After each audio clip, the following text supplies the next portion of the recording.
And the first thing to ask is, why are we even doing this?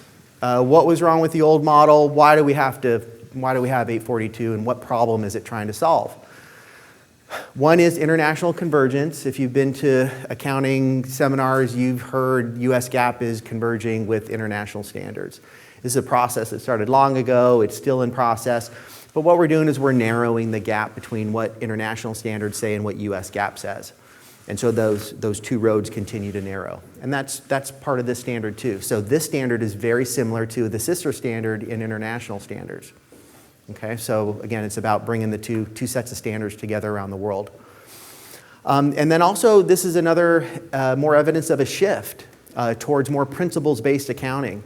If you remember the old accounting rules we had under 840, and you had to figure out, okay, is this a capital lease or is this an operating lease? And they gave us a 75% test and a 90%, and everything was very rigid, very mechanical.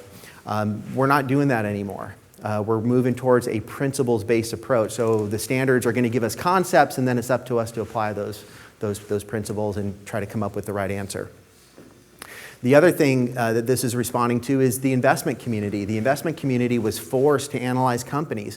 And what if you had, for example, an airline company, and one airline company had a belief that they were going to lease all their airplanes. And maybe another airline company said, no, we believe that we're going to buy them all. And so you're comparing those two financials. They're going to be very different. The assets are going to look different. Liabilities are going to look different. The one that's leasing it, you're going to have to go dig in the footnotes, figure out what the lease table is, what are they paying, what's the expense on them, what's the length of the lease.